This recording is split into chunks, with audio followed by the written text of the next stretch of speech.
Welcome to Forever Exile, the Path of Exile podcast. I am Justin, aka Tags. He is very animated. I am Tyler, Wrecker of Days. Well, who wouldn't be? 148th episode. It's a special number. The reason we're animated. It has no special significance to us whatsoever, and there's absolutely nothing to discuss in this probably very Pretty short boring episode. That's true. Yawn. Big shout out to Dr. Anus and Sid for joining our Patreon this week. Sorry, say it again. I did it over Sid. I did it over Sid. And Sid, also a fellow BC person. That's very fun. Thanks for joining. Thanks for joining our Patreon. If you're curious what, and for everybody else who's on our Patreon, if you're curious what Patreon is, it gets you access to After Dark, which is our podcast after the podcast, where we just chat, we talk. You know, it's the best $5 you could ever spend. 4 times a month. $5. Well, you spend the $5 Yep. One time per month. One time per month. 4. But then 4 times per month. Sometimes 5. We grace you with our glorious Sometimes voices. 5. Yeah. Anyway, Patreon. You can You find get it. a lot more of that glorious. It's just more laugh. chatter. How's your week, Ty?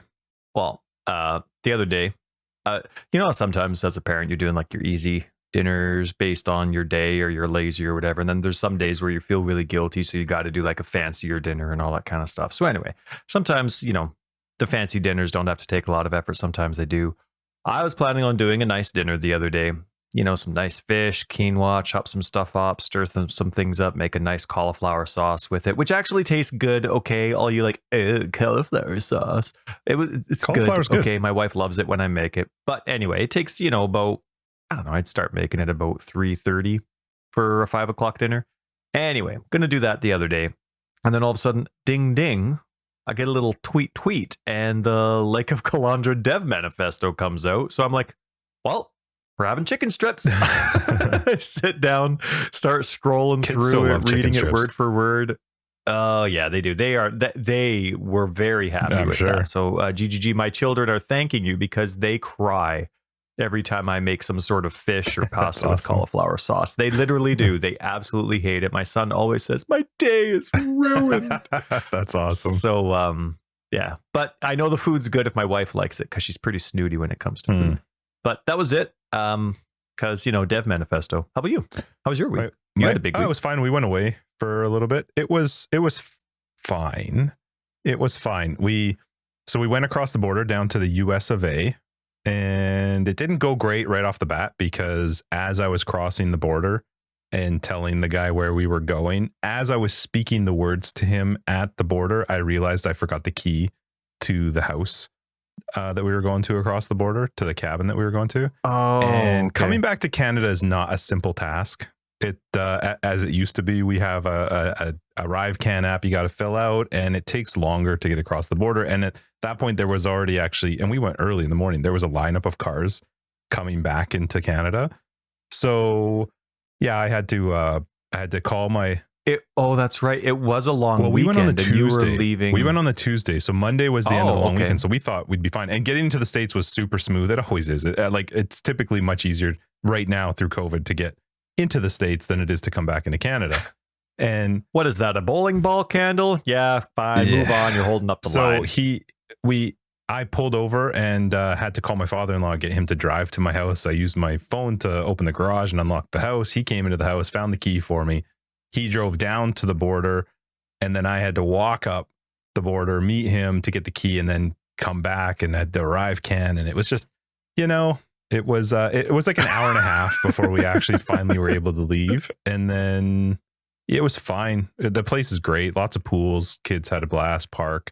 We were planning on come home Thursday evening, but Thursday at 4:30 in the morning, one of my daughters woke us up at 4:30 crying because she was smoking hot. She was running a huge fever, and she was the one that had febrile seizures when she was younger, and she's kind of aged out. Like, she's 7 now, and that's supposed to be 5 or 6 at the age out of it, but we hadn't brought any kids Tylenol, and so we didn't really want to risk letting her just sit with a fever. So we crushed up a little bit of adult Tylenol, but that doesn't go well because it tastes like garbage when you're trying, and kids they just don't swallow that stuff very easily. So 4:30 in the morning, we were packing up and drove back across the border. Yeah, but it was fine. And that was which day? That was on Thursday. Thursday we left we got home at about 6:15 a.m. and everybody just went to bed except my youngest. She played Barbies because she was fine. She's like, she didn't want to go back to bed. But it was fun. We went shopping. My wife wanted to go to the outlet malls, so we did one day where we went to the outlet malls and had a good time down there. And then lots of pools and just hung out. It wasn't a great disconnect for me because I had some work stuff that was launching on the 1st of August, and I didn't think that one through about us leaving on the 2nd of August. So I was still on my phone and computer quite a bit while I was down there, but it was good. I did realize though, I am not a small house type of person. Like, you know how some people live in like tiny homes and that's like their lifestyle? Not me at all. I don't like it. This place was like 350 square feet with 5 people. I wanted to murder everyone around me. Like, it's just too tight. It's too close. Everything's right beside you. Mm-hmm. I'm trying to watch a movie and my arm's like bumping a freaking lamp or something every time I try to reach for water. It's just, they were really nice, great place. Like, we had a good time, but I'm just not a small home person. I'm not a cozy, living type person.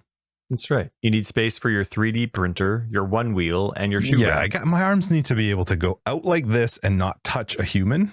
And I need to be able to stretch a little bit. But it was fun. It was good. The kids had a really good time. And it was a nice little break, sort of, like I should have planned it a little bit better to not be so busy.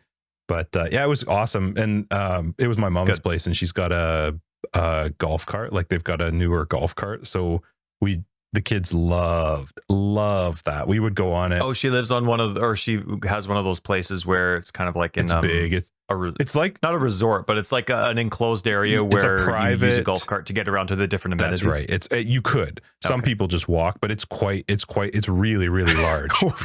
Not walking. Losers. So they had a blast. We would like take that down to the pool and to the parks, and we just went on a ride one time and spent like half an hour just driving through the whole place. And it was fun. We had a good time. It was a nice little break, and we're going to talk obviously about the Manifesto and Lake of Kalandra, but I didn't do anything with it really because I didn't know that the Manifesto had come out, except let me tell you how I knew the Manifesto came out.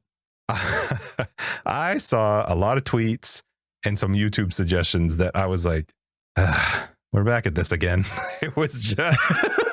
all I saw was people just bitching, and I was like, okay, I actually read it this morning because I didn't have time through the week. I did have time. I didn't want to. I didn't want to, especially when I saw people being somewhat negative at first about it. I thought, I'm going to let it chill.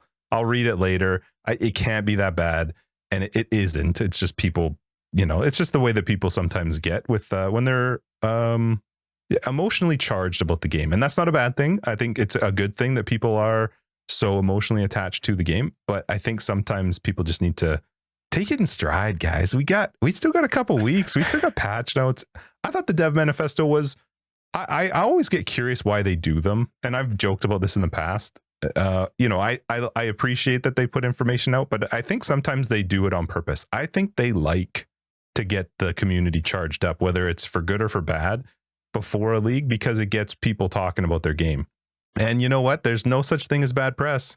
There isn't. If people are talking about your game, even if they're negative, guess what? They're still commenting. They're still pushing up your content. So yeah, it was really funny because that's how I found out that the dev manifesto was out. Was I saw a bunch of tweets and a bunch of YouTube suggestions, and it seemed like it was just a communal like freaking out, which made me laugh. And then I thought, well, I'll get to that before we record, obviously. But in general, my week was great. I had a good time. And now we're back. Now we're back at it.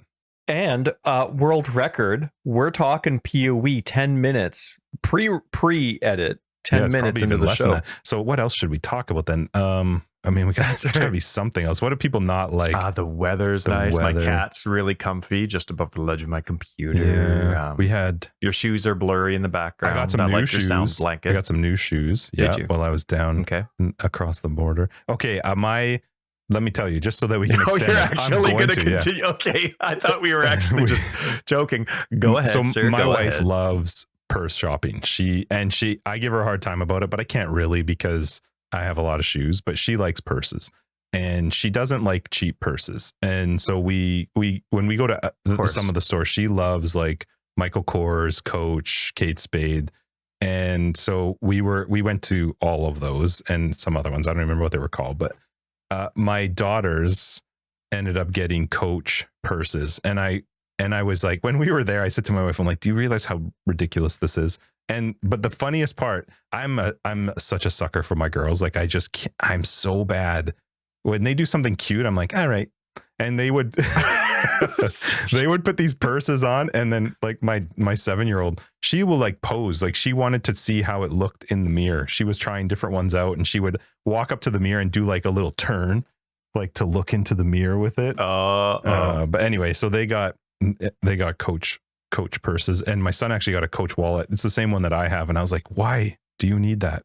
And he's like, well, because it's like yours and it's really nice. I'm like, you can't hold money in it. It's just it's like for cards. Like it doesn't hold money very well. And he's like, well, he doesn't have cards. He's got like, I don't even know what he has card wise, but anyway. Yeah, so that was something I added to this. So you spent a mortgage payment in the coach store. It was a little bit at the coach store, but you know what?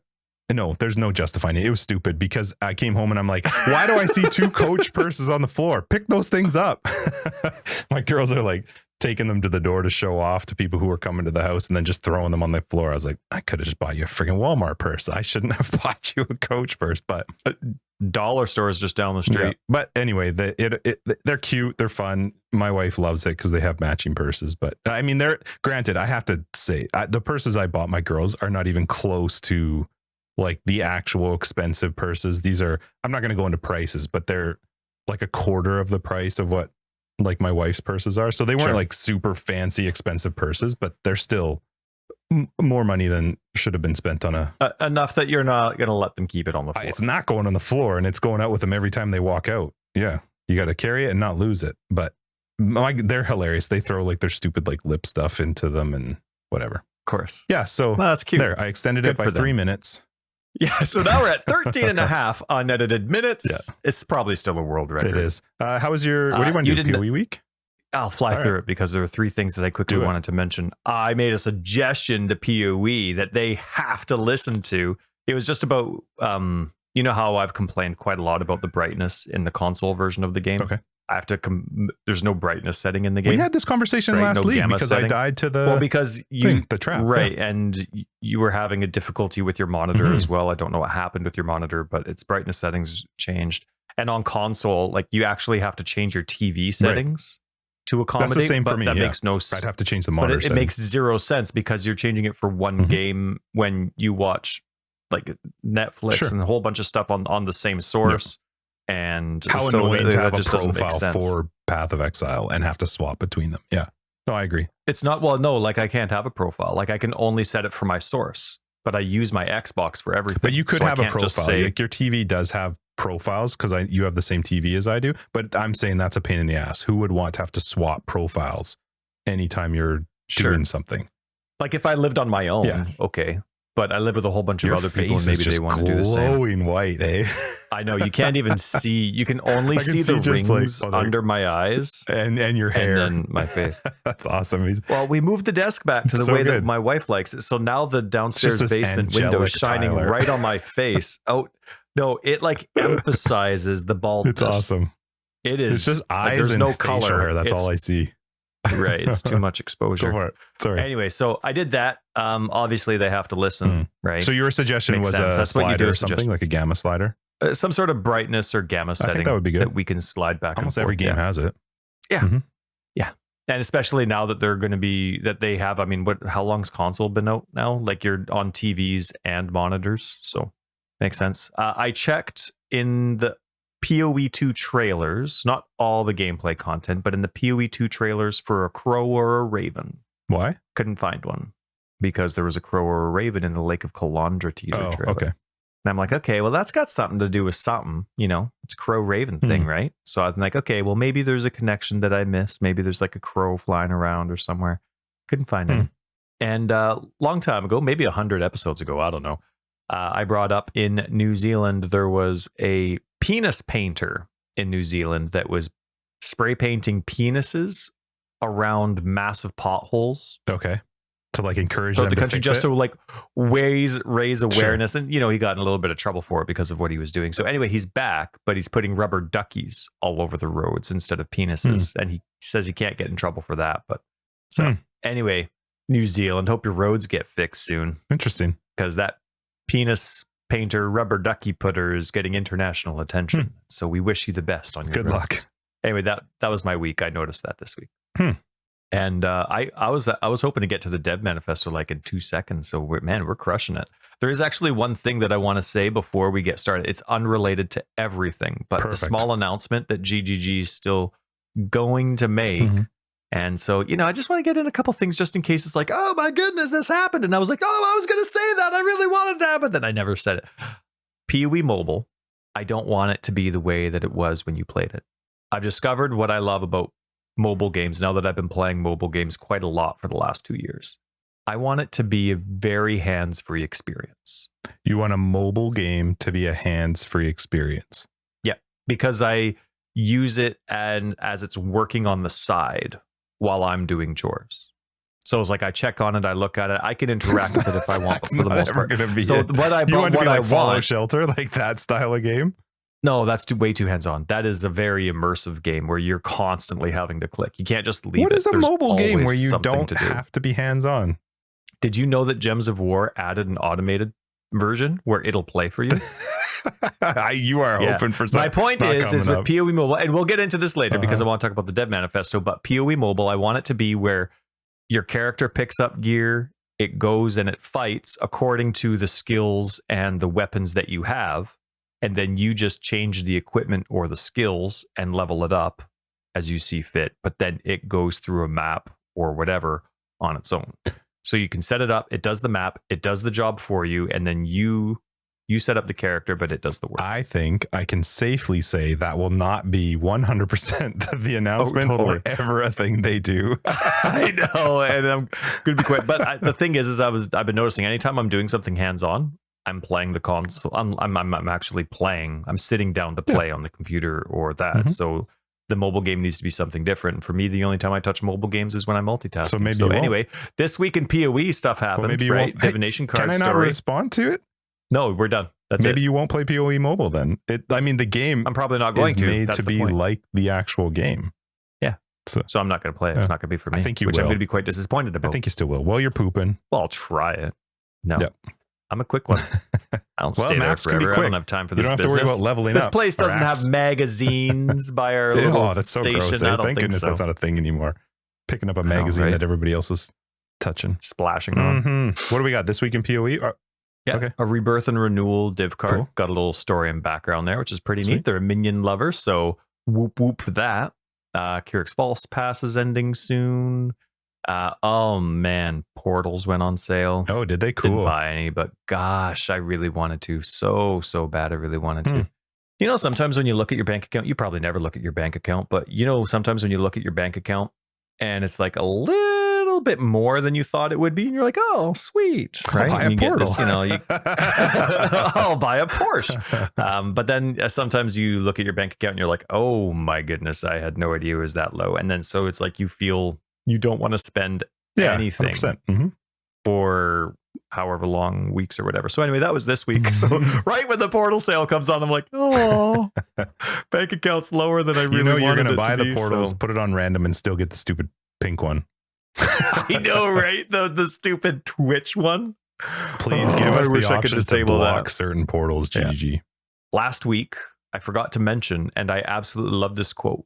The new music guy, oh my goodness, I forgot his name. What's his name? Camille Jr. last week, who just got hired, had a really awesome quote that I absolutely loved, which makes, in my opinion of it, is completely irrelevant. But now I know I can trust him, okay? He had a quote that said, the best music is the music you don't realize is there until it's gone. 100%. That's awesome. Word. Yep. Word. Not trying to be center stage, but you're matching the moment perfectly. Totally. Yep. Announcements. Path of Exile live stream for the drops. Oh yeah, Wrangler wings. They're giving away Wrangler wings when they do the drop. Well, that's a pre-existing the live drops. Isn't it? It is, and it's one I've always wanted. I love the Wrangler set. So awesome. They haven't before done it where it was a pre-existing wing, was it? Wasn't it always like a new wing? Yep. Or was it always a pre-existing one? So. I think it was always pre-existing. Interesting. Anyway, I love it when there's something on your wish list and then you're getting it for free. Sweet. Let's see. Like a Kalandra teaser, there was a very common unique that's now getting completely changed. Did you see it? It's the flame cloak. Yeah, I always wish when they showed these, they would show the previous version as well, so I could remember what it was changing from and to. Because I don't want to go and look it up, but yeah, it's cool. Yeah, that is a very good suggestion. Very good suggestion. And then some development manifesto or whatever came out. Who cares? Boring. Right? But before we get into that, I want to get mad at somebody. Oh, good. Why? And reiterate what you said about calming down. Well, so last week you had the scare with the carbon monoxide stuff, right? Yeah. We have people that intentionally they follow us just to downvote us. Love them. It happens all the time. Love them. It's ridiculous. Why? Seriously, do something else with your time. I mean, like, think about this. I don't like you, so I'm dedicating time and resources. That's why I think they're some of my favorite people. They're very special.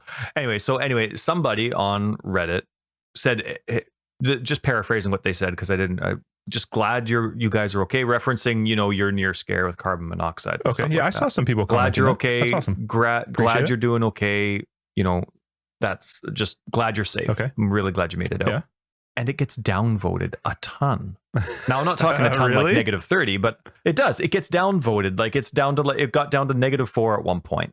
And it just infuriated me. Like, you don't have to listen to the episode to understand the concept of I'm really glad you're okay and that things are safe. Now, it's not even my post. So it's not like somebody's following me and downvoting. It's somebody else.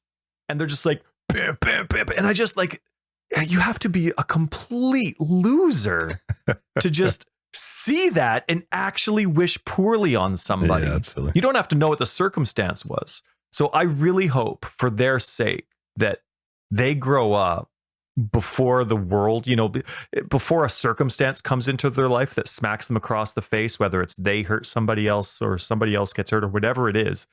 I hope they change just on their own in front of the mirror one day instead of like a life experience crushing their soul. Maybe I'm going to try and give them a small benefit. Well, because I think I agree with you. People are silly, but maybe people didn't even listen to the episode that downvoted and just saw that he was playing a coin flip with the Reaper and they don't like the Reaper skill. And that's why they downvoted it. No, they don't listen to the episode, but they just think we're lame. That's fine. And so they downvote. Like us. I think it's silly to downvote. But it's listen so to stupid. Aware Climate 3210. I appreciate your comment. I appreciate you saying nice, glad you guys are okay. We upvote you times 100. You're super duper. And you know what? That's just the nature of the internet, Ty. It's just the nature of the internet. That was a very kind comment from Aware. Yep. But anyway, it's like those kinds of people that, the segue from, the title of this little subject was Grow the F Up Moronic People. And, but it's that kind of attitude where now you have people that are reading the Dev Manifesto. And sure, there's a lot of people that we really respect that have a very different opinion of the Dev Manifesto that we're going to get into. And that's fine. It's okay to disagree, but so much of the loud anger you hear about, oh, you're making this change. Oh, you're making this change. Oh, GGG, you don't even know your game. You don't even know what's right. It's these kinds of people that don't think, they're just like, And anyway, so that's my segue from that to PoE. All right, let's hear it. But to reiterate what you were saying, just in case, I know by the time this comes out on Sunday, the Dev Manifesto will have been out for 5 days or something. I forget when it came out, but just relax. Path of Exile itself tweeted, this balance manifesto only covers character balance. Other game balance details will be covered in the announcement and patch notes. Oh, you said they tweeted that? That was a reply to someone. So if you only follow their actual tweets, you wouldn't have seen it, but they replied to I forget what her name. She was on with BK on her podcast, Velena. Yeah. So she said, this manifesto has been very interesting read. A lot of the defensive changes. Oof. However, are you not going to address the arch nemesis mods that are universally disliked? Oh, so I'm sorry. This wasn't a post that they made in addition to the manifesto. This is after the manifestos come out. So this is a response. Okay. And there's a lot of people upset. that are unhappy. Sure. And Valenia's comment's quite nice. Yep. And I'm also a disliker of half of the entity of Arch Nemesis mods. Sure. We've mentioned that quite a lot. But in that, whether it was specifically talking about Arch Nemesis or not, it was really encouraging that Path of Exile wasn't just an employee, but Path of Exile itself responded. This balance manifesto only covers character balance. Other game balance, hope maybe Arch Nemesis details, will be covered in the announcement and patch notes. So that was titled "Calm the F Down." So that was a response to them, to people getting upset, obviously, about the dev manifesto, which it's not the whole story. We still have patch notes, and their dev manifesto this time was actually patch note-ish. I don't know what the word is, but it was a lot of like specific changes. So instead of being like there were a lot of numbers, instead of being like this overarching idea of what their direction is, which is how the manifesto typically is, they did a lot of patch note type stuff with regards to skill changes and changes in values, which you don't typically see as much. But I think they did it one more time. Did what one more time? I think the last time they did the problem, solution, and then the spoiler layout. I think last time they did that, they included numbers where they thought it was relevant. Yeah, I like it. I don't more mind numbers than normal. But whatever. In the end, it is what it is. And maybe that's what dissuades people. They forget that patch notes are coming because they feel like they're reading patch notes. I don't know. Yeah. But man, wasn't it huge? Like the number of changes in that dev manifesto that like they're hinting are going to happen. And as the tweet that we just read said, like, this is just character balance stuff. No wonder they took a whole league off. Like whatever, like there was so much stuff going in the background. And obviously this is only just a taste of some of the stuff they've been considering, but man, I think that's a good thing to keep in mind too, when people were reading through the dev manifesto, is we've had 2 leagues of no major changes. So we knew this was coming. They've told us it was coming. I read through it too, and there were a lot of them where I was like, really? That seems weird.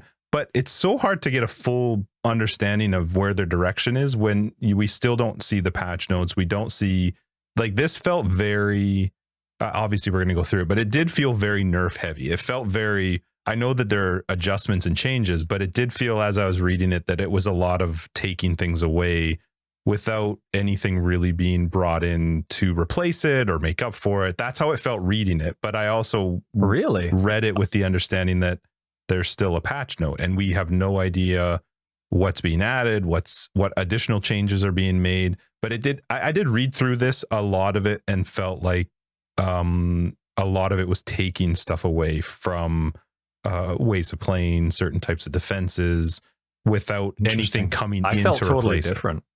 I felt different. I thought it was a very good balance of take away and re-adding. Like I thought I saw a lot of buffs in my head. Yeah, I didn't. So, well, we'll go through it. We'll go through it. Defense first.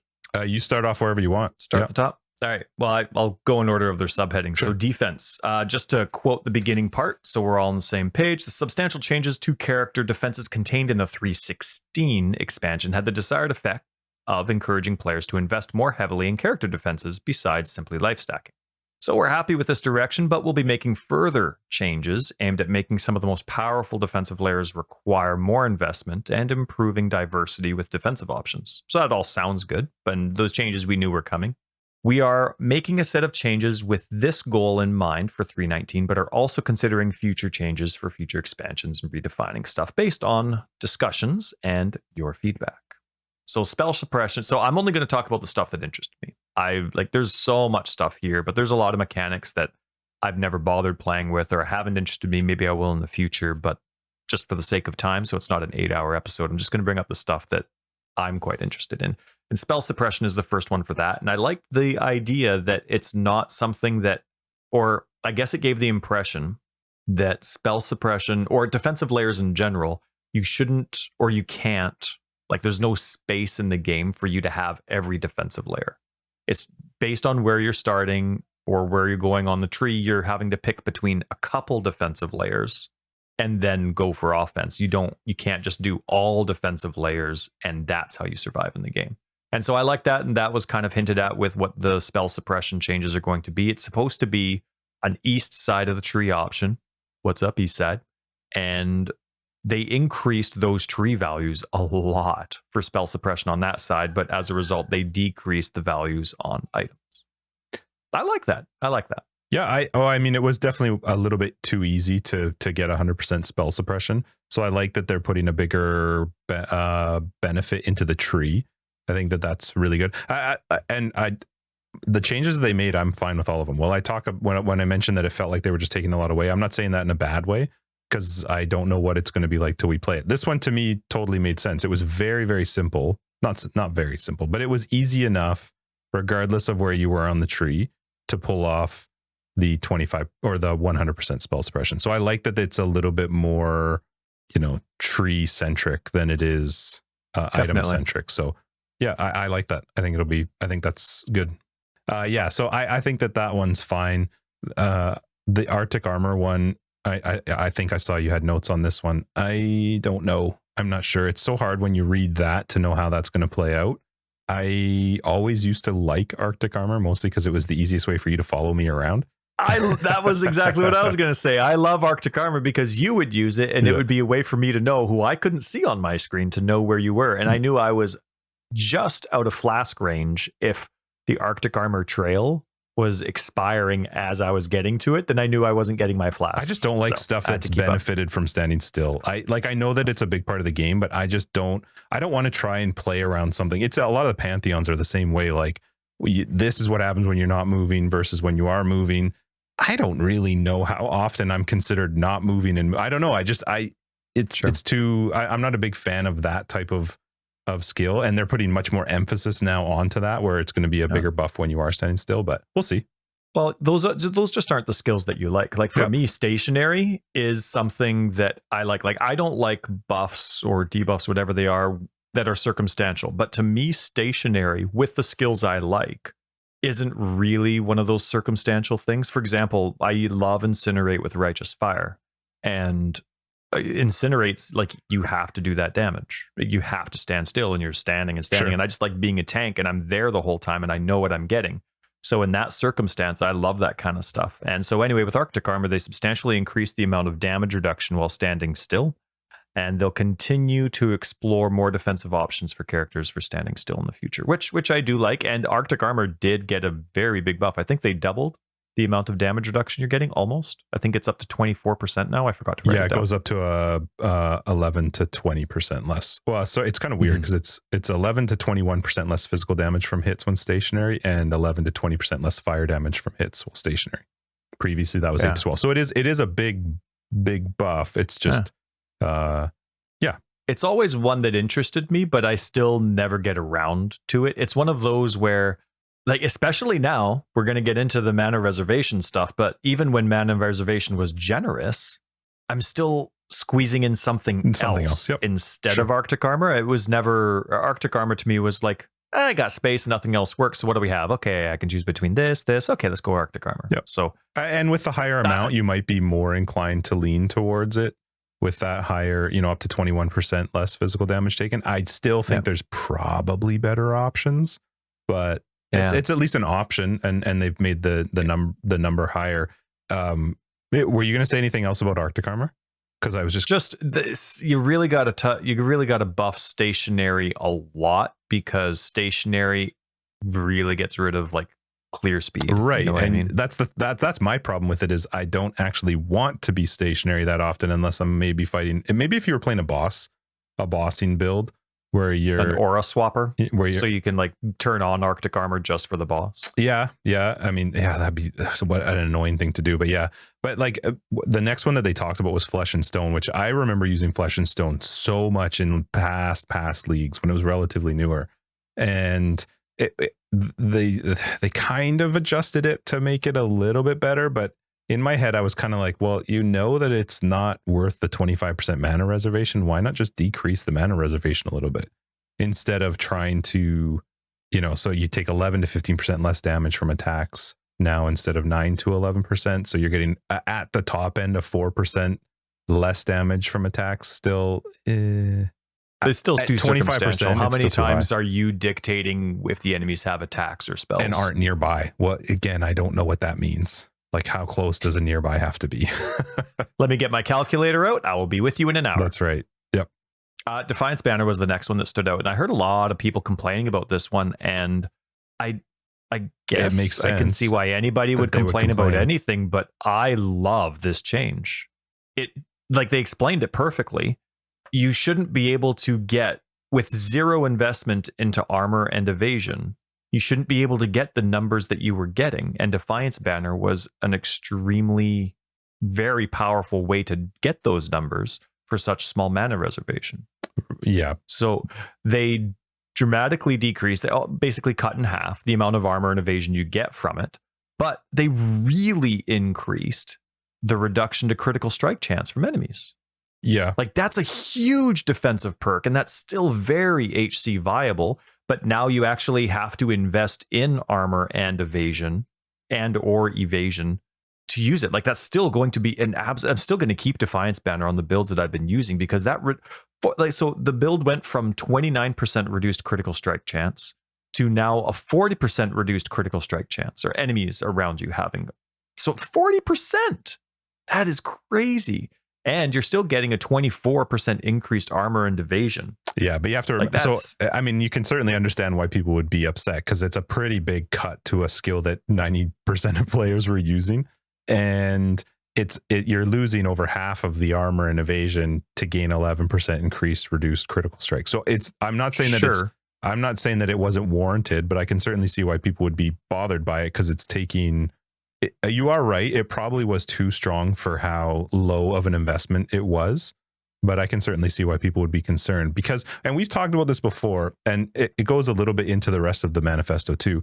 When you take away the defensive side of some stuff, it makes it hard for some people to play, because if you wanted to focus on defense, I think I'm agreeing with you. It's too easy. It's too cheap to get it. But the more you take away from the defensive side, I haven't seen too much bringing in options or new options or something to make up for it, I can see why people would be a little bit concerned.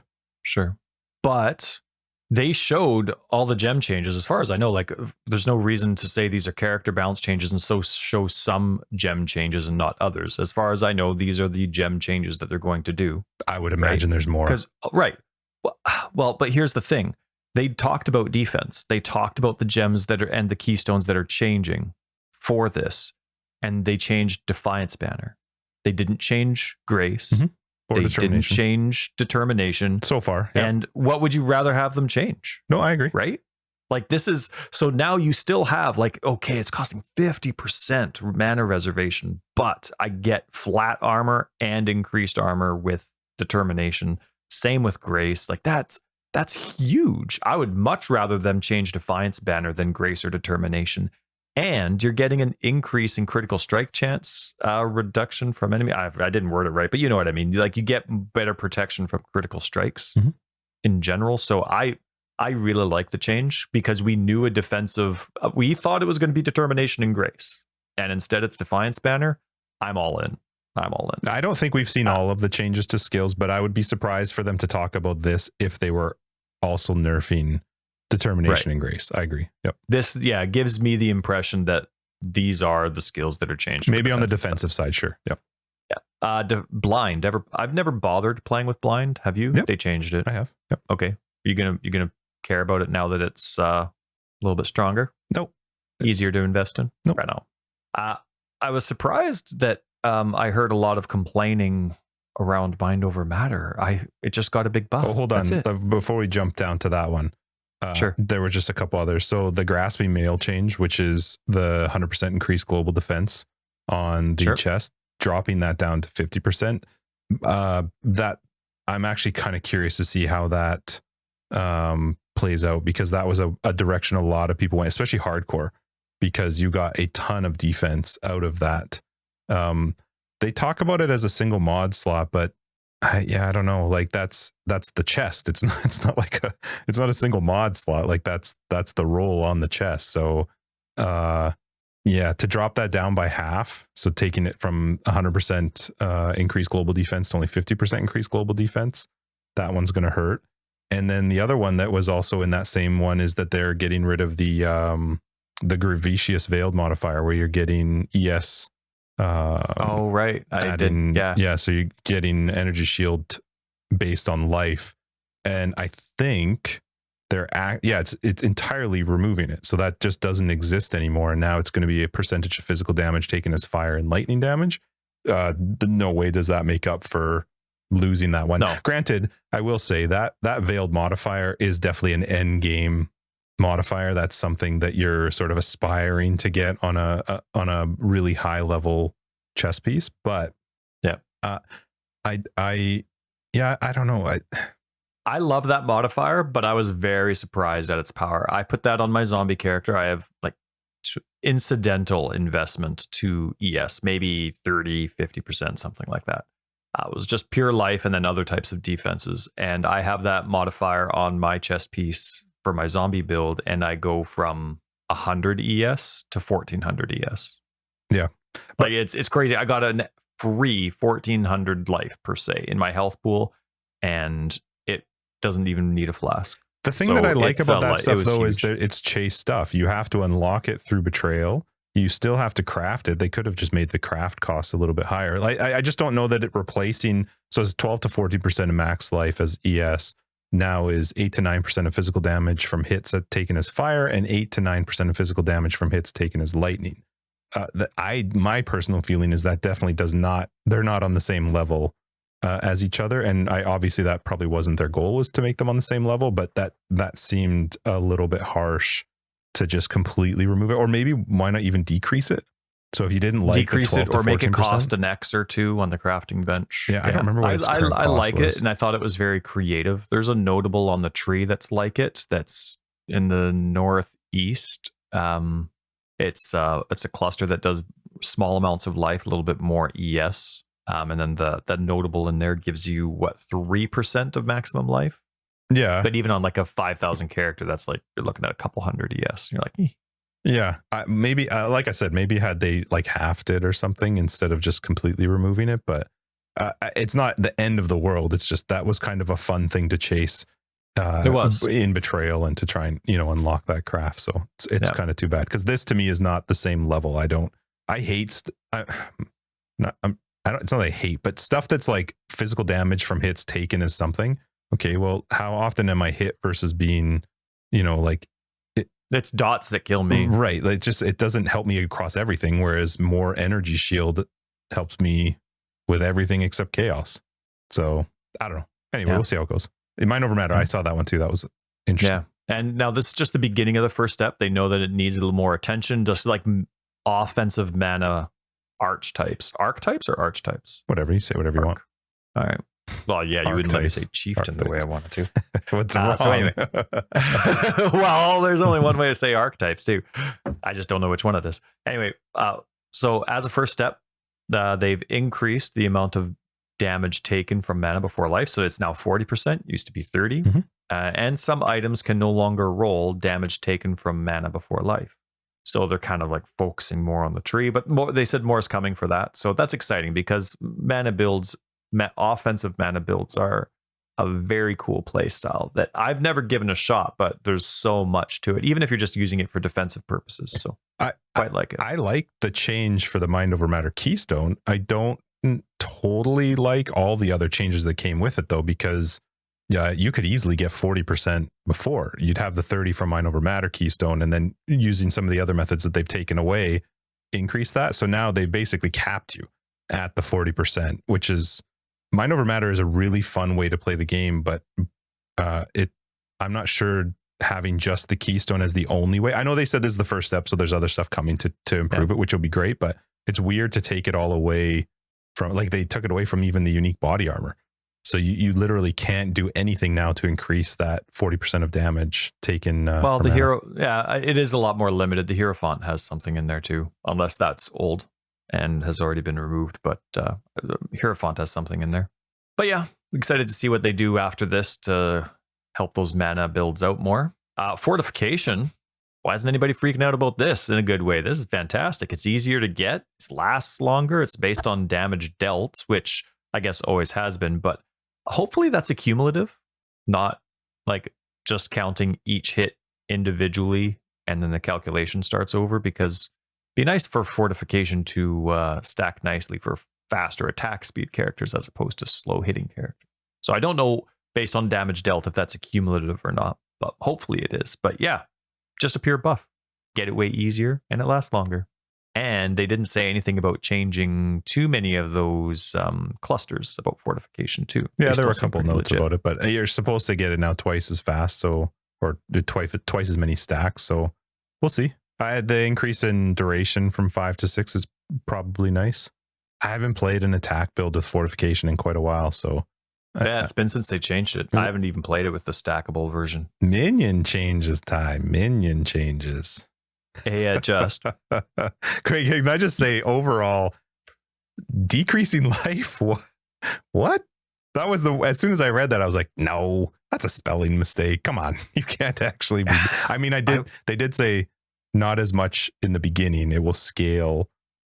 The decrease in life would scale more as you're leveling up, but I still was like, was that always a problem? I feel like. Well, see, I know I'm one of the few people that likes the zombie skill, but to me, that's the perfect minion skill to balance your minion choices around. Because unless you're doing something, and this game's all about doing fun things outside of the per se intended quote unquote use. Like zombies, you can use them for corpses or explosions or whatever it is. And there's a lot of cool things you can do with them. But the traditional zombie build for its intent is like it lives and it smashes stuff and you run around with it doing what you want. So it requires a lot of investment to keep alive, especially with how Arch Nemesis is, right? So this gets me thinking patch notes. Okay, let's see what the enemies are doing, because about, what was it, 3 weeks into the Arch Nemesis League, like I was trying my zombie build, which the minions survive really well. I have everything invested into it. Like they cannot die. They should not die. I have every investment possible on the tree for my minions, for my zombies. And so when they're with the Necromancer, with that old now +2 node on the Necromancer, they wouldn't die, which is exactly like I invested half of my tree into that. So it better be that they're not dying. And like they're capped and everything. I made sure that they can't die. The exact same setup but with the Guardian, and they couldn't survive. Right. And so I'm like, okay, it sucks that they need that +2 to survive. So we'll get into, of course, the Necromancer changes. But when I see, okay, everything traditionally, except for a couple exceptions, are getting a 20% less minion life. Like, okay, let's see if these gem changes have anything coming, or maybe they'll change some notables on the tree, but didn't look like it. Like here. So I was just going to say, with regards to what you're saying, I like the direction that they're trying to go, which is they don't want all the power to come from gem skill level, which gem skill level. I do like that. I like them. It's not so much about what they want to make it, not so much about how high can you scale the gem level to. Let's try to give you, because it is very true that when you play minions, your gear means very little. It really doesn't have a big effect except on what you get from it, not what your minions get from it. So if we can see them actually make a change to, and again, this is why patch notes will be so much more informative with regards to what this change is going to be. If they can take the power away from feeling like you just have to go through this slog of scaling and really no options. If you go Necromancer, you're always taking the +2. Like there weren't multiple choices to go through. So if they can make it so where you feel maybe there's options to how you play minions, and now you can actually focus your gear into the minions, that would be very, very cool. And it sounds like that's what they're trying to do, because they've changed around a lot of items now with relation to what can roll on them, and they've introduced some new wands and stuff for leveling. But it was odd to me to cut base life on minions, because you and I have joked about the fact that when you level with zombies, it's painful for a long time. Well, yeah, they can't even, you can't use them. Even if you're using, like, you have to wait until they're around level 10, and that's going directly to those 2 minion clusters, survivability clusters that are just north of the tree, northeast on the tree there. And didn't they increase the mana cost too for zombies? They decreased. Oh, it was decreased. Okay, good. Nice. So that's good. Yeah. So that was the one of the 2 changes they did. Okay. So yeah, that was definitely interesting, and the fact that minions, almost every minion at gem level 20 has 20% minion life than before. Whew. and minion damage support already gets rid of a quarter of minion life. So I'm curious if that, like, I agree that minion damage needs to have a negative connotation to it, but I'm curious if that negative 25% is, or 25% less, is going to stay in future patches depending on stuff. So yeah, let's see. Let me start at the top here and see what we touched on already. Yeah, you mentioned that the overall goal of these changes is to improve the variety and viability of minion builds, but also make minion builds more dependent or reliant on items. I'm excited for that if they actually do it, because I do think that's cool. I agree. The damage and life-scaling values of minions have been adjusted. This affects all minions except for Raise Spectre, though the damage of Animate Guardian, Animate Weapon, and Blink Arrow, Mirror Arrow have also been unaffected by these changes. Generally speaking, minion life and damage is unchanged early game, 30% lower in the middle of the axe, and then 20% lower at level 20. And 10% lower at level 30 of the minion skill. So I do like that. That was that's something that for some reason people have been overlooking when they're getting negative about this, is you can, like, minion skills you can get really high compared to other skills. I mean, everybody's always wants the plus to their skill types, but for them to say, yeah, and at plus 30, it's about 10% lower. Whoa, man, I would love to be one of those players that have actually done that. The base life and damage of minions are not associated with the skill gems, or that are not associated with the skill gem changes, have been adjusted to counteract these changes, for example, or except for raised spiders from Araceli's Fang. So yeah, we talked about the minion life, and now my experiment trying to use the Guardian was hoping I didn't need the +2, but that was in the middle of Arch Nemesis's changes, right? It wasn't in that, post 1 month, okay, Arch Nemesis has now been tweaked, we're not changing it anymore until next league if we're going to make any changes. So I don't know how relevant that testing was for me. So we'll see. I'm excited I'm hopeful that these changes aren't insanely dependent on weapons. You know what I mean? Let me put it this way. And I am jumping really far ahead, so my notes are going to be all over the place on this. But here's the thing. My minions have to stay alive for me to farm. And if I can't get those items and those mods, how am I going to get those items and those mods? Like, my zombies need to stay alive. My golems, golems will stay alive because they got massive life boosts, but my minions have to stay alive. So to me, now this is without seeing patch notes, but to me, this is kind of backwards. Like, life and survivability should be easy to get, and the damage is what you're seeking.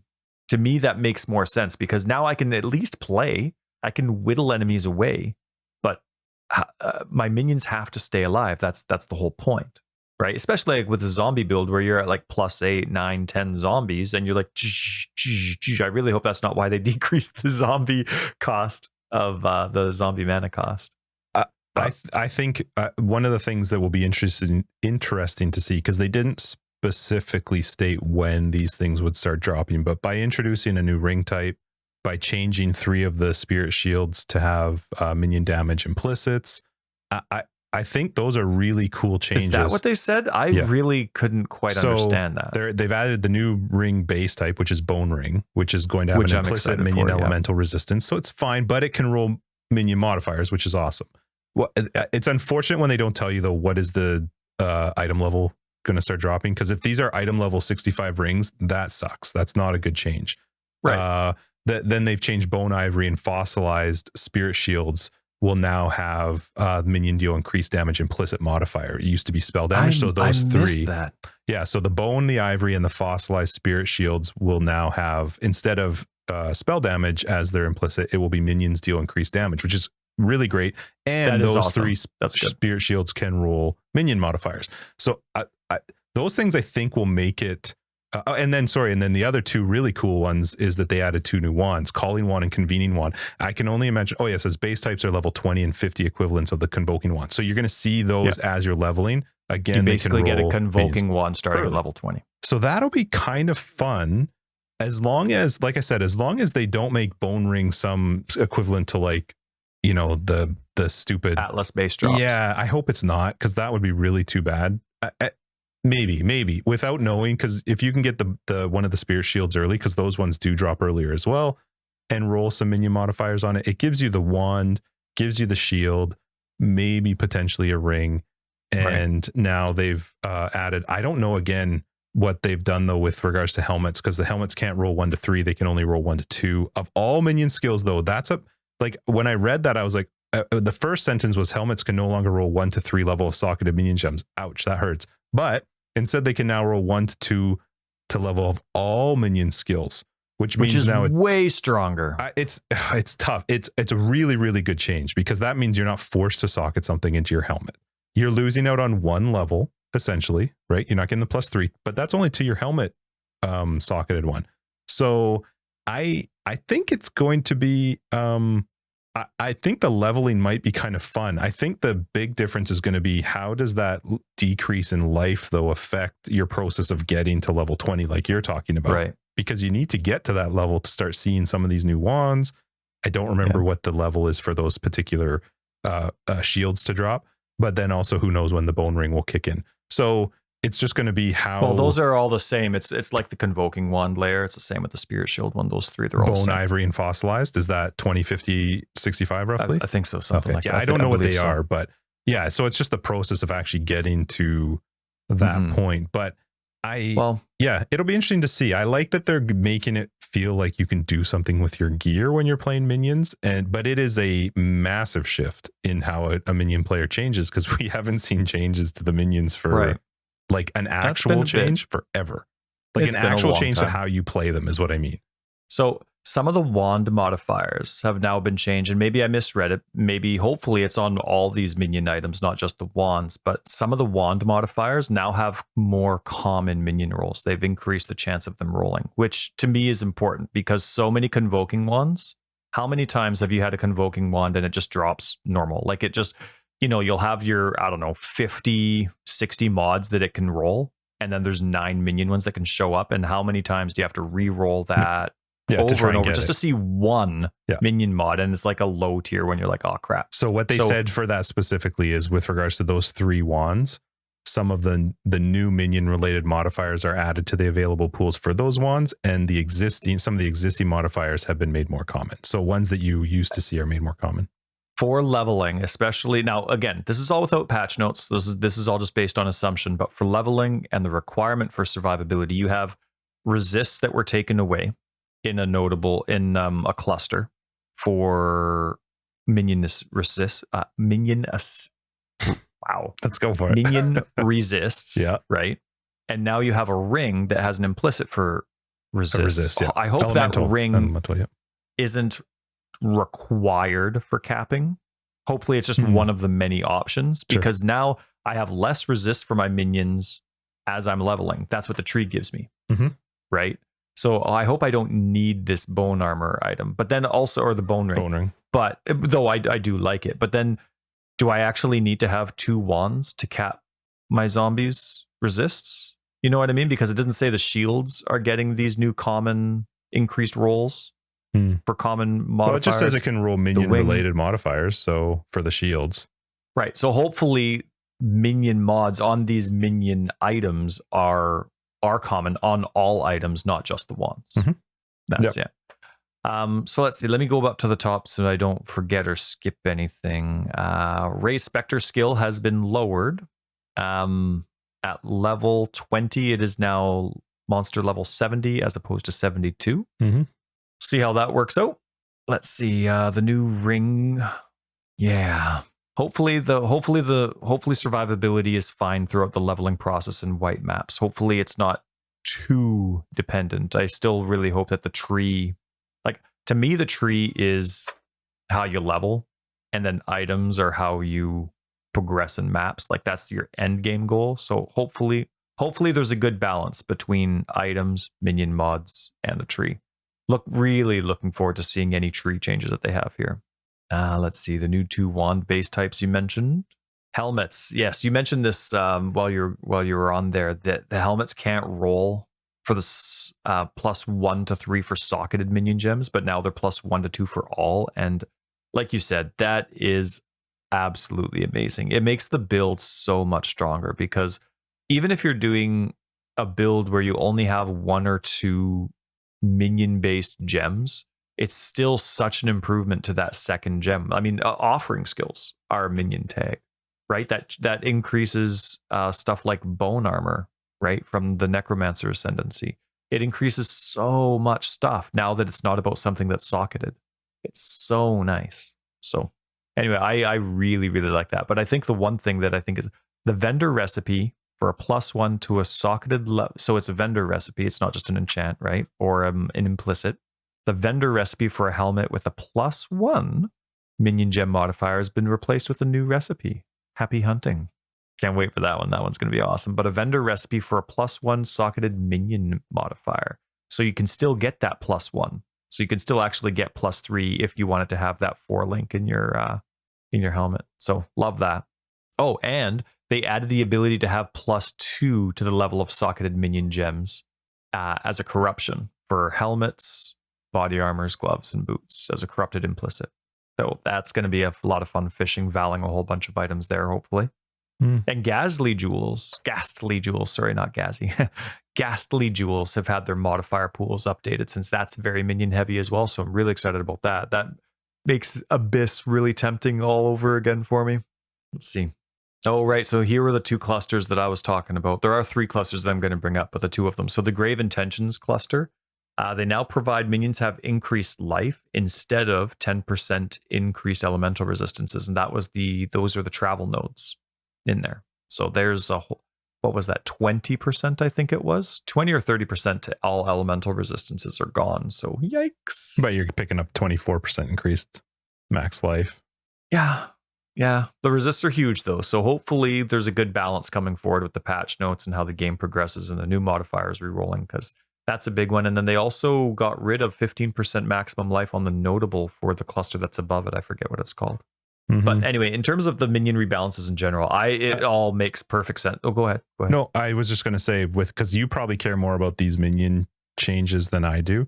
The only one I didn't understand is actually zombie, because why did they remove minion speed and then not say, because I was trying to read it, I was like, okay, you no longer get 0 to 20% increased movement speed, and then it just talks about the mana change, but it doesn't tell you what the quality for zombies so are that's now. actually quite exciting to me, because quality was changed on a whole bunch of different minions. But a lot of them told us what it was. That's why I was like, no, didn't the they? quality, all the ones that they said this gem no longer grants this type of quality, they didn't say. Yes, what they it was did. Summon with. Lightning Golem. Gem quality no longer grants 0 to 20% increased minion max life. Now has 30% more base life at all levels. Oh, so maybe not. Okay. Maybe that's not it then. Now has 0% increased max life at level 1. Oh, so maybe they didn't. Okay. So they're just making us wait. That's fun. Yeah. So all these minion rebalances make a lot of sense to me. It's nice to see the go-to skills for minions, like Absolution, for example, no longer the go-to minion skill if you're not a minion player. You know what I mean? Like Absolution was one of those skills that needed to be brought down, because you could know nothing about minions and just everything's dead. So it's nice that now you got to get used to the archetype of minions to play it. It seems like it's well balanced. So some of these skills, not just Absolution, but other skills are brought down to earth.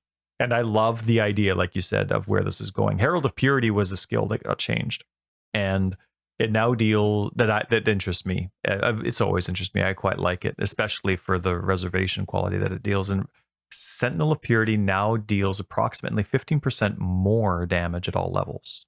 So that's pretty cool. I love that kind of hybrid style. Like Herald of Purity is the same kind of way, where it encourages you to be an extremely interactive part of your minion build. I really like those skills, so it's nice to see that getting buffed.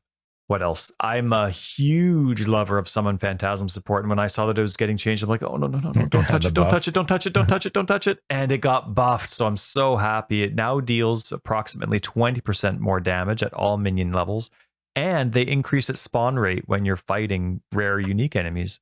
Now instead of 10% chance, it's 20% chance when you hit a rare unique that it's going to happen. So now, like, so nice. Especially if they start getting obliterated, if you're not somebody that really invests into your minion survivability, which hopefully now you will be, but it gives them a chance to start showing up pretty quick. And Justin, what you brought up with the raised zombie quality, like the quality no longer grants up to 20% minion movement speed. And when they didn't say what it was replaced with, oh my goodness, I got excited. I wonder what it could be, though, that would make it beneficial. I don't know. Honestly, I Because movement speed don't is kind like of nice. it is. It's huge. But they've made other changes. Like, for example, haste has been almost doubled in size or efficiency. So anyway, I'm really excited to see it. I've never liked heist, so I've never gone for the alternate quality gems. So I don't know what they have in terms of how this would be different to that, but I am excited to see what it is. And they did reduce the cost, so it's going to be a lot less annoying when a zombie dies. I'm not one that uses zombies for alternate methods. They're my damage, they're my tanks. So which I never want them to die, but if they die, it is nice to actually summon them there. I don't have to turn off an aura to do it. So I am curious why they lowered the mana cost, though. Hopefully it's not because they expect them to die and be rezzed every now and then. I hope not. I hope not. So golem-based quality is going to be changing too. They mentioned that, but they all, I think, got a more life and damage increase, which is crazy. I like the idea of golems. Like, it's a hard balance. I don't know how I would do this if I was in charge of balancing golems, because their design is to be a utility for any kind of build. Just have a golem, raise it sometimes, but for the most part, it stays alive. But then if you were to use it as a primary minion skill, how does that not make it overpowered with the kind of life that they have, right? So I remember when they added 4-second cooldowns or something like that to the golems so that you couldn't use them efficiently for corpse exploding builds because their base life is just that high.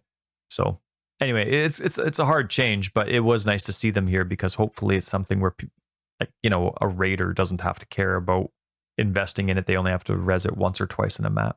A golem, that is. Did you see Holy Relics changes? Yep. That's it.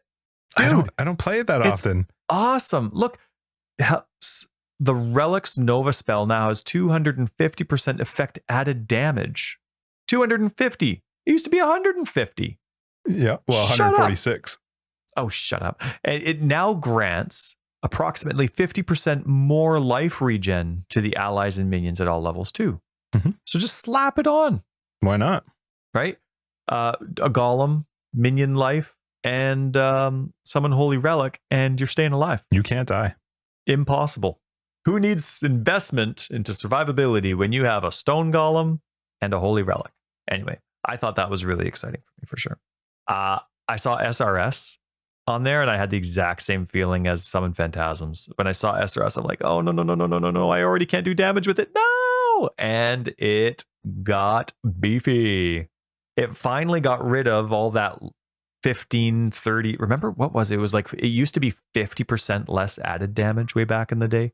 And that's slowly been mitigated. And it used to be, last league, minions had 15% less added damage if you're adding those added damage supports. Now that's completely gone. And at gem level 20, it's doing 38% more damage inherently. And 20% increased life at all levels. Or more life, increased life, I forget. But it does cost 4 mana more. It's now 16 instead of 12 mana per level cast. 20, yeah. Wait, that's a lot. Because that's a skill you're casting a lot to do, unless you're using something like Spell Echo or Unleash, right? Yeah. So if you're trying to just self-cast all those 20 out, that's a big investment. And so now you're needing to focus into mana regen. But I love those changes. SRS, that made it so exciting for me. So exciting. Can't wait. You going to do SRS with me? SRS buddies? I did SRS in a private league. You want to do it again? I have no idea what I'm going to start with. Never know. I loved Mathel's review of the Reaper changes. Oh, yeah? Why? It was like 2 seconds long. And he's using the normal language that he uses, and I think it's absolutely hilarious. He makes me laugh out loud quite a lot. But so the Summoned Reaper, the buff that it used to have a buff that it would get, it no longer gives an increase in damage. It now grants 40% increased attack speed, used to be 20, 40% increased movement speed, used to be 20, and now 30% increased area of effect, which I actually think is a lot better because... Is that to you or to the minion? Minion. Okay. That's to the Reaper itself. And that extra AoE is awesome. And it's also because they changed the AoE cluster for minions as well. They got rid of it and they switched it to crit, which we'll get into.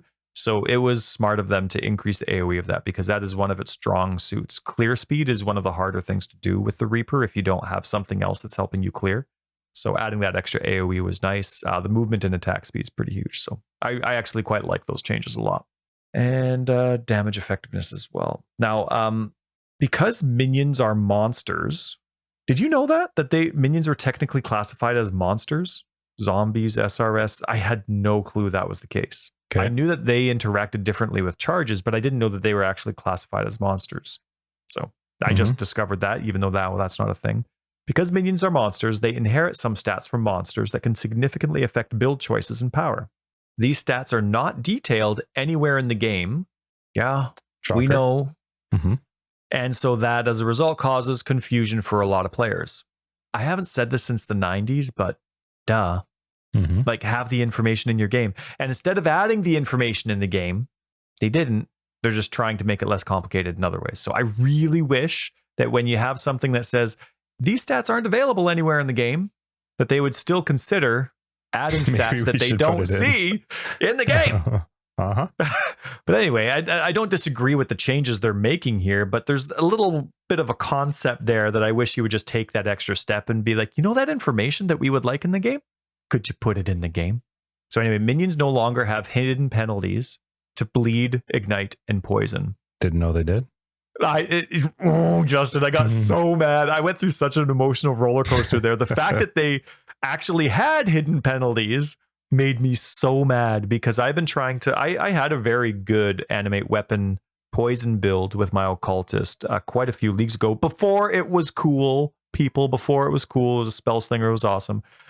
Now, so anyway, the fact that they had hidden penalties made me mad when I read that, because I have had so many theory crafted builds that didn't work and I didn't know why. Stupid hidden penalty. Now, the fact that they don't have those hidden penalties anymore makes me less mad, but I'm still less happy than before, because I wasted so much time, and maybe it was those hidden penalties that screwed over my theory crafting and squeaking it out. Were they poison, ignite, or bleeding based? Because poison, 100% poison. Poison does twice as much damage now. Yeah. But not until I theory craft something and bring it into the game and it's successful. Does 7 times. Will I shut up? I am venting. 7 times. Until I make a build with poison, which I'm going to do, right? I'm very excited about these changes, but I'm still pretending to be mad because I had failed builds in the past. Calm down. Failed builds in the past about something that was hidden. So anyway, not until I make something that's successful that was similar to what I was trying to make work before will I stop being slightly disappointed. Okay. But minions now gain the same bonuses from endurance and frenzy charges and power charges that players do, instead of that crazy, hidden, insignificant, elevated bonus that other monsters would gain. So I'm really curious how that's going to work out, because zombies in the past, you needed to have, like, zombies without the Baron, I'm saying. Without the Baron helmet, you needed to have frenzy charges and maybe power charges if you were getting that crit mastery selection in the minion offensive mastery section. You needed frenzy charges. Otherwise, your zombies are doing absolute garbage damage and it would take forever. And still, it was super weak, really, really weak. So I'm curious how lowering this is going to change. I hope frenzy and power charges on minions is no longer required. So hopefully the damage comes from somewhere else. But I really hope that there's still a benefit to having frenzy and power charges. So I'm sure there still will be. Yeah, we'll have to play around and see it. So I am excited for those changes. I just really hope that the damage lost from that is gained in these mods that they're introducing, that they say are going to be the big focal point of where a lot of your survivability and damage comes from. So hopefully it's a good balance there. They added, so minion crits now is becoming a thing finally, which is great. Sorry, I guess that sounded impatient. No, it's just exciting that it's there. Like, it's always been a thought, especially when they added the minion offensive mastery and then they had some crit options there. You know, it's been hinted at, it's been coming, and I'm really excited for it. One of the big changes was Spirit Offering, which is awesome. It's now completely crit. It's completely changed. It adds 148% crit chance and 39% crit multi. That's crazy when you have a lot of different minions kicking around. That's really cool. And then, as mentioned when I was talking about the Reaper, they have the there's a small 3-node cluster in the top left of the tree that used to be about minion area of effect. That's been scrapped for minion crit. I don't remember if it was like multiplier or chance or whatever, but there it is. And so, yeah, and then of course, some of the new stuff that they're adding is minion crit mods on wands and shields, which is sweet. The one that they talked about where the minion offense mastery was, it used to be 100% increased critical strike chance, and now it's going to be 30% increased area of effect. Pardon me? The minion offense mastery, is that the one you were talking about? That was the node within the minion offense mastery. Yes, when they say mastery, I think of the global set of options. Sorry, not the actual selection. So anyway, go ahead, say it again. No, that's it. That they've changed that. They've removed the critical strike chance and changed it to increased area of effect. Yeah, which minions. I think is smart, because having AoE as an option with minions is quite nice. And there really isn't a lot of that on the tree. So it is nice that it's there. But it is interesting that unless the patch notes say something different, that there's only one place to get crit for minions on the tree. So hopefully that changes a little bit.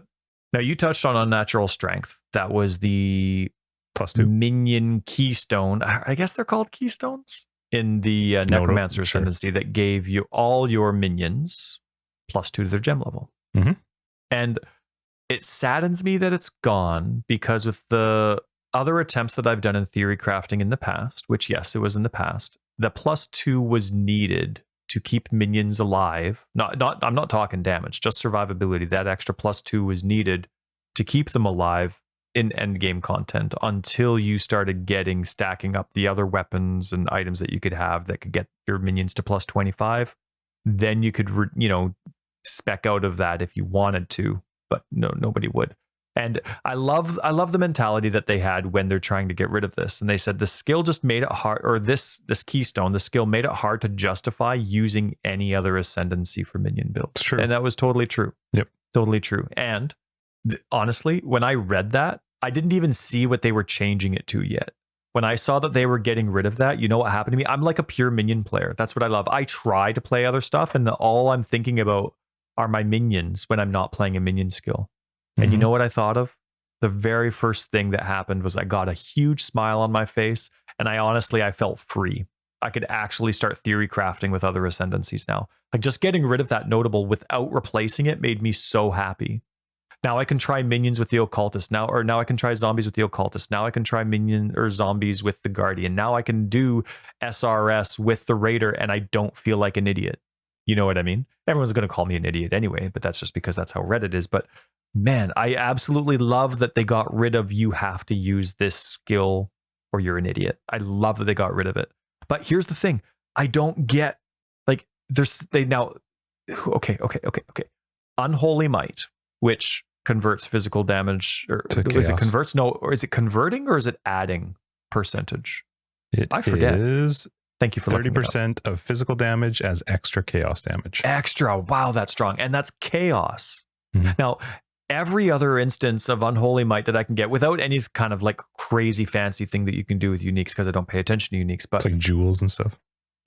To get Unholy Might, it's a chance. Mm-hmm. And it's like a chance on kill. Mm-hmm. Now, minion builds don't care about on kill unless it's impacting the whole party. Right? Yeah, this like is just straight up, they always have it. Right. Well, that's my assumption. So normally to get Unholy Might, there's a notable for it on the tree. It's a chance. So let's say it's a 10% chance, 50% chance. Who cares? Even if it was a 100% chance for this minion when they kill to get Unholy Might for 4 seconds, I don't care, because that's 1 out of my 10 zombies and 1 out of my 10 phantasms. So out of my 20 minions, 1 of them got Unholy Might for 4 seconds. Yeah, this is going to be all of them have Unholy Might all the time. 20 of my minions, 10 zombies and 10 phantasms, are going to have Unholy Might all the time? Mm-hmm. That to me is almost more powerful than +2 to my gems. That's insane. That's almost me. Now I finally feel free to get rid of the Necromancer, and I can go to the Occultist, and I can do a curse-heavy minion build. Now I'm like, but permanent Unholy Might. That's so strong. It is really strong, but at least it's not as forced as the +2. Oh, definitely. Yeah, and it is very strong. So here's the unique thing about the Unholy Might is there's nothing on the tree for chaos and minions. Like if you look at the offensive masteries, it's all about elemental penetration or physical damage overload. Is that what they call it? There's nothing for chaos. So the offensive minion mastery thing right now doesn't really suit the added chaos. for that. At the same time, it doesn't matter because you don't have to select it. But I can't believe how strong that node is. I am assuming that it's permanent. I'm assuming that they haven't told us what the keystone. It just says grants minions unholy might, so they all have it. That's absolutely insane to me. That is so strong that all of a sudden you have this ascendancy built for minions that's now just going to completely bypass, not all of it, of course, because it's an added amount of damage that's going chaos, but you're doing chaos damage with everything, and you don't even have to have like the chance to poison or as long as your minion damage. is doing physical damage. Yeah, right. So strong. Mm-hmm. So anyway, I love that. I'm a minion fan. I was highly dependent on that, and I think that change is astronomical. I feel free because the +2 is gone, and I feel like I can't leave Necromancer now because that Unholy Might, if it's permanent, is just insane. So I absolutely love that. Absolutely love it. And that's me with my minions. I appreciate everybody. I probably rambled on for an hour, but I appreciate people being patient. That, to me, this is a huge one. And as a minion lover, I am so excited for the patch notes. All right, blow through what's the rest of the stuff that's exciting to you? Because the only thing I really care about for the rest of it, you're going to have way more than me, is cast on death and mana reservations. Okay. So you go until you get to those. Miscellaneous skills and support gem balance. Fire trap. Glad that got brought back down to earth. It was always good. Well, like in the last, 7 leagues, it's been good. Ever since they changed its duration from 8 seconds to like a second and a half and made it more of a casting trap, it's been really strong. The fact that it got crazy buffed last league was insane. Everybody used it. Now it's still fine. It's still really strong. It's just not completely overpowered. It's like a 25% decrease in damage. Yep. Explosive arrow. I really like that change because it really doesn't change the skill too much, but it lets GGG modify different sections of the skill. Yeah, whether it's the damage or the ailment. Right. Which is so cool. Now they get to actually just tweak one or two sides of it based on if it gets too overpowered in the future. So here, cast and damage taken. Now at level 20, no longer deals a slight amount of more damage. Level 20 is now 27% less damage. So that was, I always use that just as a secondary procer. I never use it for primary damage, so that doesn't matter to me. But 27% less damage for people that actually used it for damage. It's a big decrease.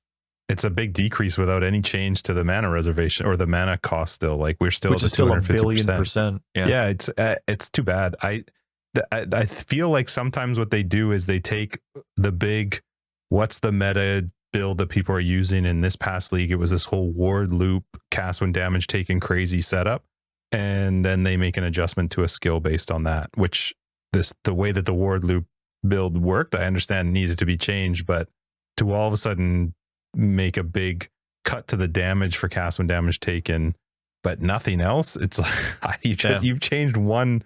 You've done it for the one build versus making it still more viable for the majority of people who might want to use it for something more defensive. But yeah, it surprised me when I read that one and there was still no change to the, maybe it'll come in the patch notes, maybe there will be, but I doubt it. I want the mana cost to be an even 100. Like, sorry, not 100, but like I want it to be at 200%. Then it makes the math so much easier when you're trying to figure out, because that's a lot of mana that it's using for triggering skills. And you're kind of like, okay, well, how much mana do I need? Okay, this is how much flat mana I need. And it's nice to be able to do the math in your head. And apparently, even though I've always mocked cast on death support, apparently you could obliterate the ubers of the ubers. Like it just I was really surprised when I heard Mathel say this, but the gem used to do 304% more damage at level 20. And he said that people would just take the most uber of content and annihilate people with one death. Mm-hmm. So, but I love that that's in the game. I love that cast on death is something like you still get the kill when you die, as long as you don't, reset or click to checkpoint. As long as you're still in the instance, even though you're dead, you still get the credit for stuff. So I love that it's a really fun, viable option. But it was basically cut down half, right? It's now 152% more damage instead of 304. As long as I can still link it to Portal, I'm fine. Yeah. Hydrosphere. Now, I think this is, I don't know. I don't know how I feel about it because I just discovered this as an option to use with it, but I never thought of using minions to hit Hydrosphere and really buffing it up. I mean, that option's gone now. You can't do it. Only the person that cast it can hit it. But that was a pretty cool idea. That's an interesting mechanic. I mean, obviously it was too strong, but I like that idea. That's gone. This one really excited me. Haste. It almost used to have 9% increased movement speed. Now it's 15% and 16% attack and cast speed. And now that's at 24. So I like that it's buffed while you're leveling too, because now you're getting increased movement speed and attack and cast right at the beginning, much higher. Yes, by level 1. Yes, and I actually because a lot of those times those numbers increase because all the clusters that you're doing to decrease mana reservation, they'll have some small nodes that also increase the efficiency of your auras, so that it doesn't stay at 15 or 24% anymore. It'll go up to, who knows, 18, 20%. Rejuvenation totem is always something that I've liked. I've always liked Righteous Fire, and I always thought it would just be fun to just throw that out as my one skill and just dance around the totem, especially because the Chieftain has some pretty cool stuff about, being close to totems and all that kind of thing, and enemies taking more damage around your totems. So I thought it'd be fun to have Rejuvenation totem, but it was always garbage. So now it's a lot more. Now it does 317 life per second instead of 162. I like that they actually buffed Decoy Totem too. Like a massive increase to its health at level 20. Yep. Yeah, that one's an awesome one. And Soul Rend. I really want Soul Rend to be good. I really liked playing Soul Rend like when it first came out. Can you explain? I don't remember Soul Rend. It's like a wavy little wiggly line of purple that flies out and it goes through. It pierces the targets and does chaos damage over time. It is. Is it a stackable chaos dot? No, I don't actually know if it's stackable, but they buffed it a little bit. It's at the high end, it's got 500 more damage. So cool. Chaos damage per second. So I don't know. I always liked it when it first came out and I just haven't touched it since. So maybe that's what I'll play with. I love that they changed Shock Nova. I love the Nova skills. Ice Nova, Shock Nova. I'm waiting for them to come out with some sort of Fire Nova because then I want to do a triple Nova build. I just think it would be so awesome. But Shock Nova was always weird. It had like no hit zones and it only had a chance to shock. And anyway, they totally changed that. And now it has 10% to maximum effective shock and it always shocks. It says the ring always shocks. I assume the whole thing is a ring. It would really suck if only part of the skill was a ring, but within the it was hidden information. So anyway, those are some of the skills that interested me that weren't minion. Ascendancy balances. Love this one. Trickster's getting reworked. Wait and see for the patch notes. Love that. I was hoping for some ascendancy reworks. I was very surprised with the Jug one. But my favorite thing about the Trickster is, and this is something else I would love to see, even just on their website, let alone the game, but I love hearing what the themes of the classes are. I think that's so cool because there's so many of them, but you can assume what their themes are, but they're all different for a reason. And so the themes for this class are, and this did not register with me. This is not what I got from it from the previous iterations of Trickster, but focusing more on the thematically appropriate defenses and speed of the Trickster Ascendancy. So it's a speed and defense one. Now, I never got that impression from it before, but apparently because nobody used it, it's going to be completely redone. But I wish on their website, maybe, because you can just click on classes. And when you click on a specific class, all it does is show you the ascendancy. Like you can scroll over the keystones and see what they all do. But I would love if they had like just a small thematic blurb about what the intent or what the theme is. Sure. It would be really cool to know all that. And then Jug got a surprising, I guess nobody saw it coming. I don't see it as a bad thing. But I didn't have any builds that were married around the specific keystone. But the Unbreakable notable for the Juggernaut has been split into two, or changed, sorry. There's Unbreakable, and now there's a new one called Untiring, and it kind of split what Unbreakable did into two separate parts. And I guess that was because it had a weird focus on it not being applicable to certain damage types, like maybe physical or elemental. I didn't quite understand the reason for the separation, but I do like the new Untiring keystone that it did. It does 14% increased life regen. Sorry, 40% increased life regen rate and 1.5% physical damage prevented from hits in the past 10 seconds is regenerated life. So basically, there's like a life regen version and something else version. The unbreakable one's going to be interesting too, because now you have your armor is applying to elemental damage from hits, which is interesting. To have 8% of your armor value actually apply towards the elemental damage from hits. Pretty cool. It is cool, but boy, would that be really hard to like calculate in your head, because I assume it would just be like, awesome, it's just extra. I'm still needing. Yeah, right. You're still trying to be tanky, and you're just like, all right, here's my armor. This is just something. Yeah, that's right. I have 78% max elemental resists and a plus little bit extra. 8% from hits. Like, well, and cool. The armor and evasion math just, I don't get it. Here's my base, here's this percentage, and here's how it mitigates, but that mitigation is totally different than endurance charge mitigation and hidden stats. But anyway, well, I liked it. I know it's screwing over some people because they were dependent on it, but I think it's something new cool to build around. Yep, I concur. All right, we're getting into your stuff. Miscellaneous character and item balances. Almost done, people. Almost done. Mana reservations saved it. Actually, well, they did change the uniques, which some people care about, Tyler, and I don't. They've changed the crystallized omniscience, whatever the hell the word is. It's just got lower elemental penetration. I never used it, but whatever. And then melding of the flesh is changing, so now you can't go crazy easy. Well, it's not easy once you get it to be pushing your 90% all elemental resist, because now it has a minus to max resist as well. So it's going to be much harder to be hitting these characters with 90 to all resists. Cool. Anyway, go ahead. What was it? What were we going into? Well, let's do you want to talk about mana reservations, so let's just save that for last, because that'll be the last thing. Damage taken recouped as life was something that they just added to the tree a couple leagues ago, 2 or 3 leagues ago. And I've always thought that's insanely strong. Damage taken recouped as life, like that is just, I like it. I love it, but I just thought it was so strong. I thought they were going to take down some of those numbers. I just couldn't believe some of the percentages you can get at when you're playing around with theory crafting. So anyway, I thought it'd be cut down. And instead they're like, it's great, and we're giving you some mods on jewels as well, just the base jewels like cobalt and stuff, but still, that's awesome. So anyway, I was really surprised with quite a few of them, because if you can roll a bunch of them at 6%, right? Because there's nothing on a Crimson, Viridian, or Cobalt that says you can only use one. So if you could actually throw 5 of them on at max roll, you're talking 30% of damage recouped as life. Outside of what you're already getting on the tree, and damage recouped as life shows up on so many other items already. Mm-hmm. I mean, I forget what the roll rate is on them, but yeah, like that's something that you can definitely get. It's on your flasks. No. Yes. So damage recouped as life, is it? I think so. I don't know. Things have changed so much. It's hard to keep up. And mana reservation. Go.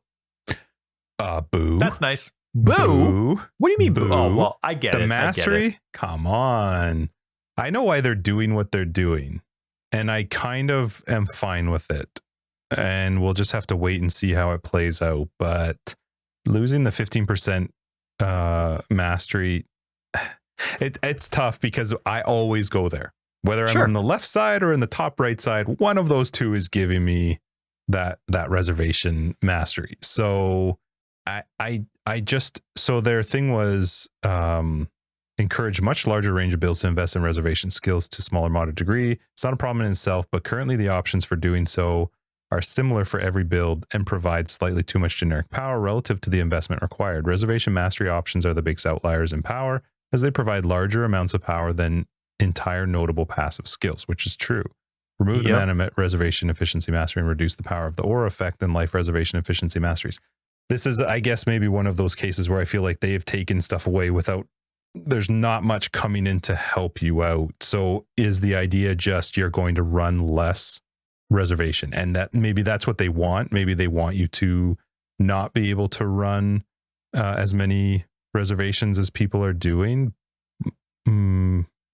Without playing it and without seeing the patch notes to know the details, it's really hard. But that, because I don't even think they're replacing it with something.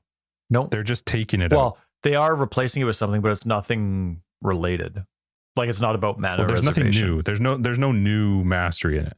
They've got the reservation. So the 15% is just gone. The reservation mastery that grants life reservation efficiency of skills now is 20% instead of 30%. And the reservation mastery that caused auras from your skills to have increased area of effect now is 10, where it was 15. So there's nothing new coming into that reservation mastery. They're just taking one of them out. So we'll see. We'll see how it is. I mean, I guess it's only 15%, but that 15% is a lot. Well, it's huge. But yeah, like they said, like think about how much you normally need to invest, how many travel nodes you need to get to a mana cluster, right? Like a mana reservation efficiency cluster. And then the size of those nodes. Like the one here, let me bring it up. I know what you're talking about. I'm just for numbers. So for example, the sovereignty cluster, when you're looking at reservation efficiency of skills, you're getting 8%, 8%, and 12%. Now that one's the heftiest out of all of them. And that's quite a lot, right? But you're looking at 28%. That's a lot right there. But if you go all the way over to the top right, and that's the influence cluster, you're looking at, see, that one only has increased effect. Here, you have 8% increased mana reservation efficiency, and then that's it in that cluster. Everything else is efficiency. And that's like, think about how many nodes you're using to get to these clusters and then invest in these clusters. Like you're talking a lot of nodes. And then in one node, it gives you 15. Yeah, but that's what masteries are.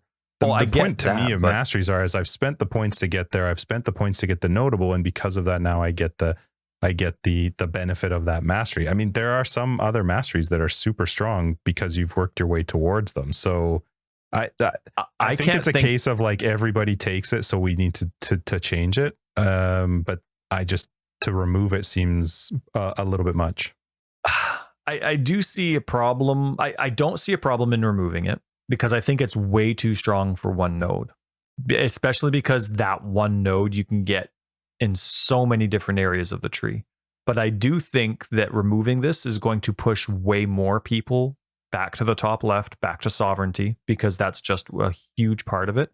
And I think if you didn't have sovereignty as the end all and be all cluster for mana reservation efficiency, but you actually had, as boring as it would sound, actual equal clusters in the top left, top right, bottom left, bottom right of the exact same stats for mana reservation efficiency, you're not going to have people desperately going into one direction. You know what I mean? And so maybe they're all the same. So what did I say this one gave? 28%. So let's say a normal cluster would give 20% mana reservation efficiency, including the notable, right? 5, 5, and 10, right? If you have that in 4 corners of the tree and maybe even 1 or 2 in the middle, you have people that are capable of doing the mana reservation efficiency, but staying on the side of the tree that they want to. Because now, like, I do think that 15% was way too strong, but now it's even harder for people on the southeast side of the tree, or just like the east side of the tree, to get that mana reservation efficiency. There's a tiny bit near the champion. I guess I say champion by the duelist, but by the champion because they have the aura perks. But it's still like, if you want, yeah. I don't disagree with them. I don't disagree with them, but I do think the other clusters need to be rebalanced. The reason that I think the mastery wasn't too strong, I think it was strong, but not too strong, is because the way masteries work is I can only pick them once, regardless of where else I go on the tree, whether I go into a similar notable section, right. I don't get that mastery again, so I can only pick it the one time. Masteries have to be strong or they're worthless. So maybe 15% was too high, but why not decrease it? Or it just seems like a lot to just cut it right out and be like, yeah, we haven't replaced it with anything else. So We'll see once we see the actual tree and the changes to with the patch notes and stuff. And maybe there is something else out there now that makes it, so you can still do it. But it's just, it's weird to me to take a mastery, which is meant to be strong, and instead of maybe reducing it or something, just to see if that makes a difference, to just literally cut it right out and say, yeah, that 15% is gone. So those I think you're right, though. If you're going to push all of the the efficiency of mana reservation and keep it all on that left top side, what is the alternative for players? Either you don't reserve, you just reserve less, or you have to somehow build out towards going to the top left. Yeah. So that's, I really don't like the sovereignty cluster for that.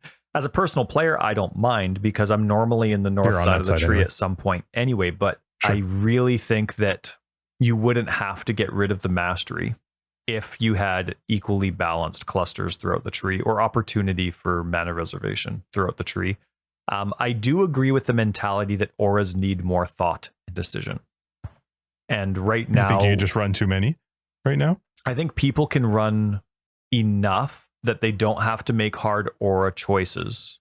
And it obviously the mastery, that 15% reservation efficiency was a big part of that, but so is the sovereignty cluster. Like you can get so much there. So I like the idea, like when you're starting on the south side of the tree or the east side of the tree, you're like, okay, I'm going to take 150, 135.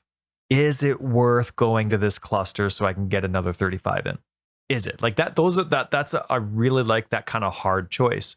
Whereas if you're in the northeast or northwest side of the tree, you're like, all right, I'm going to take these two 50s, these two 35s, and this 10%er. And you're like, Yeah. I think it's just a really hard thing for them to backpedal on because they've shifted it so much to where what you're saying is how it used to be. You pick your 2, maybe 3.